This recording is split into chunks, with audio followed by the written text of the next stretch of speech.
Puliskin chwabanihinto Ganama siit lai jadim Del bedausen Eskamademusen Negnigem minjasen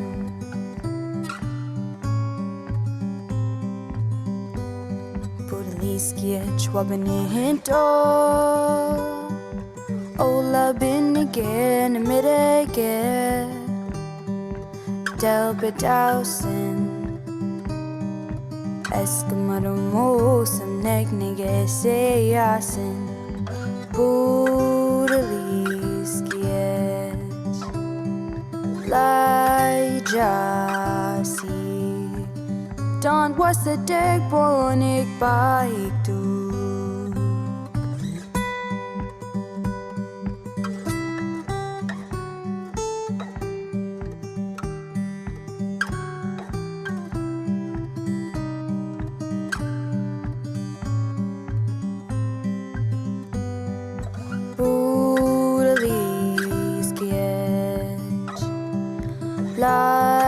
Jasi Don was a deg bonik baik du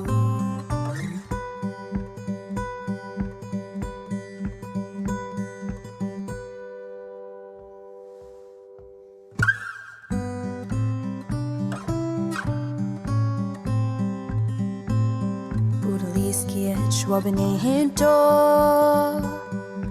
Nama siit lai jadim Del bedausen Eskamademusam negnigem indrasen Eskamademusam negnigem indrasen Eskamademusam negnigem indrasen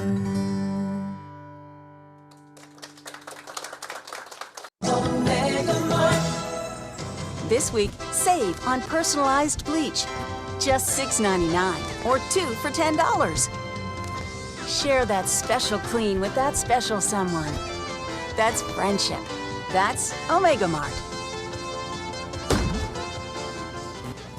Omega Mart, you have no idea what's in store. Pledge allegiance to the flag of the United States. Yeah, there's a scam, every word of it. American griftstery. The Pledge of Allegiance is a scam to sell U.S. flags. In the late 1800s, magazine marketer James B. Upham created the Pledge of Allegiance to bilk children into buying American flags. I'm not a bad guy, I'm an American. And I did what I did with the best of intentions. Patriotism? Education? That's right, money. With waves of immigrants arriving in the United States at the end of the 19th century, many at the time believed it was important to instill a sense of national pride. You've got to remember there were no national treasures back then. No Dolly Parton, no Lance Armstrong. Cardi B wouldn't be born for another 110 years. Kids needed something to look up to. Upham worked in the marketing department for a magazine called The Youth's Companion, which was always hustling for side gimmicks to bring in additional revenue. We didn't have an Anna Wintour budget like those millionaires over at Highlights for Children. You have any idea how high the day rate is for talent like Goofus and Gallant? Upham convinced The Youth's Companion to sell flags. While there's no evidence that I created Old Glory at the request of George Washington, it's important to keep the story going to maintain my reputation as a liar. At the magazine, Upham spearheaded the schoolhouse flag movement to hawk as many U.S. flags as possible. James was adamant that he profit off the school children. Quite adamant. Like Mel Gibson adamant. I want to see the flag over every schoolhouse. What's more, I want the children to put it there themselves. And I want them to raise the money to buy their flag. I love this game. Upham urged young readers to write to the magazine for free cards, which represented shares of school flags that they'd sell themselves. This certificate, representing a 10-cent contribution, entitles the holder to 1 share in the patriotic influence of the school flag. It was the game stock of 1880. When a kid sold 100 cards, they sent the money to the Youth's Companion and received a flag. That sum was the equivalent of around $300 in 2021 dollars, or $6.82 per star in 1891 stars. I didn't see 1 dime. I could barely afford to cremate my 3 husbands. Between 1888 and 1891, the Youth's Companion sold 25,000 flags. But that wasn't enough for Upham. So, in 1892, he concocted a new flag peddling scheme in connection with Christopher Columbus's 400th anniversary of discovering America. I landed in the Bahamas. Anticipating parades, fireworks, and other public events, Upham proposed centering each local celebration at a public school. The nub of this program must be what all the children say in unison when the flag is raised. It has to be some sort of pledge of allegiance to the flag. Yeah, they'll pledge allegiance to the flag, and at some point we'll come up with a catchier title. To ensure schools took part in the Columbus Day flag-raising ceremony, I have nothing to do with America. Upham went to Congress. And to write this new pledge, he tapped Francis Bellamy, an ex-minister that the Youth's Companion had on staff. People think that I'm the one that added under God, since I'm a preacher, but no, that got tacked on 50 years later. I pitched the phrase dilly-dilly, but it didn't make the final cut. With the pledge in place, Oh, we cut that Nazi-looking part. schools bought hundreds of thousands of flags. We weren't printing magazines, we were printing money. You realize I sewed flags until I went blind, right? But no, one of the most beloved and well-known women of American history couldn't possibly be telling the truth. And what about the pledge? Oh, it's wonderful. Of course, Upham and the Youth's Companion really did seem to care about patriotism, and schools kept the pledge going long after the Columbus anniversary had passed. I can't stress this enough. I have never stepped foot in your country. But these campaigns all came out of the marketing and subscriptions department. Editorial wanted no part of it.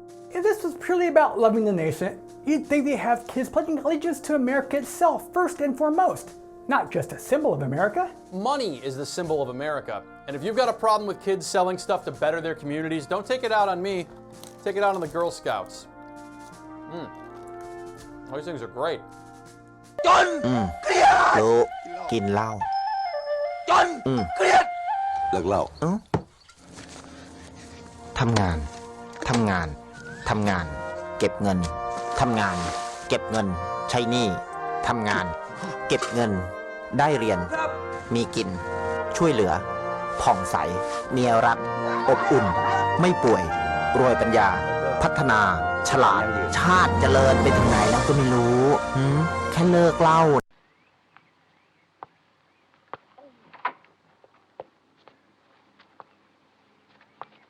You dirty bitch!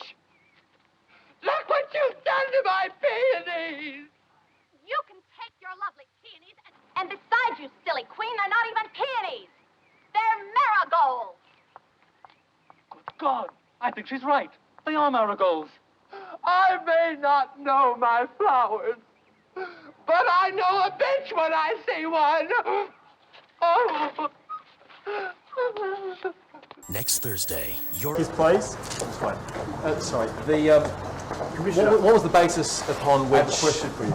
Did you receive my notice of cease and desist? It's not your client. Sorry, I understand this. Sorry, no. You were served... Did you don't come to you? You were served with a notice to cease and desist. I captured this earth last year, and I captured everything. I am the prime creator of this earth. I am the... What was the basis upon which... I have a question for you. Did you receive my notice of cease and desist? It's not your client. Sorry. I understand this. Sorry, no. You were served... Did you don't come to you? You were served with a notice to cease and desist. I captured this earth last year, and I captured everything. I am the prime creator of this earth. I am the... I love you all. One last question for you, like you've been trying. It doesn't matter what my name is. I am Sean Allen David Thomas. I am the prime creator of this earth. Yes, so I am took into God. an external legal. All these lies, deceits and deceptions that have been perpetrated on all of the system and all the public, you are all protected and you will be saved under my laws. There is no law above my laws. Are your laws above my laws? Giving you a direction under the summary offence. Superintendent, I understand what you're saying. I'm being respectful. I'm being peaceful. I'm not doing anything untoward to anybody in any shape or form capacity, sir. Comply with my direction. You may be. I understand. Excuse for leaving home. Are you going to leave the area? Yeah, that's right. I'm saying another $1,000. I will leave the area. Not a problem. I am giving you a direction. Yes. You have a choice. I'm going to leave the area. Yeah, look, at the end of the day, he didn't follow the health guidelines, which are so important. I think the Minister spoke about common sense. At the end of the day, we've had to strengthen the health orders now to ensure that it's mandatory for mask wearing. But we can't cut a health order for common sense. And I think in Please fairness, notify the public. the I am the guidelines prime that were creator of cut this earth. After 10 extraordinary years, our best friends say goodbye. How am I going to say goodbye to Rachel? Joey seems to be handling it surprisingly well. See how it all ends. The next to last episode of Friends, NBC Thursday.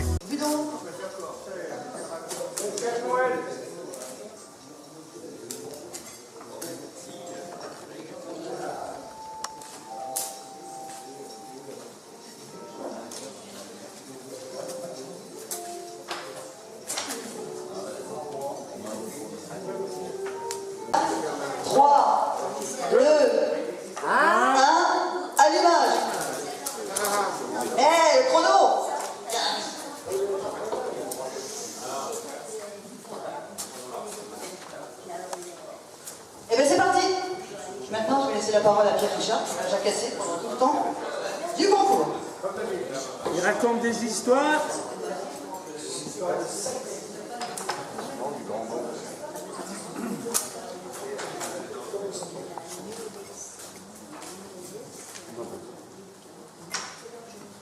30 secondes.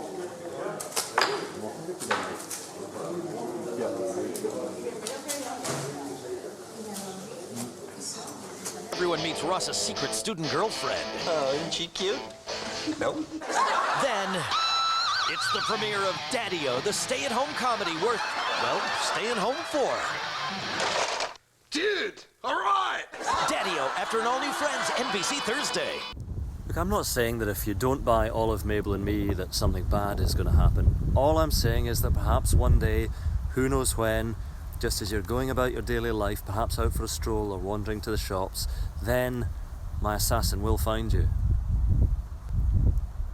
So it's a day like any other, but it's your last day. One thing's certain, you won't find them because they're unseen, like the wind, waiting to strike when you least expect it. And then it's too late before you realise she's upon you, and you'll try to escape, you do all you can, but her work is swift and ruthless and largely ineffective. And now your one thought will be, I should have bought that book, because this is getting slightly annoying as she hangs onto my neck. And she's drooled on your head a bit as well. Mabel, that's pathetic. I've got to get a better assassin.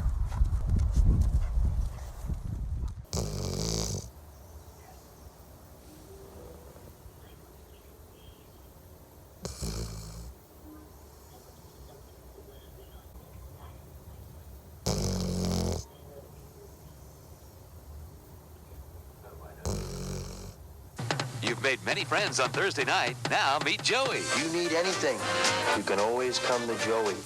Me and Chandler live right across the hall. And he's away a lot.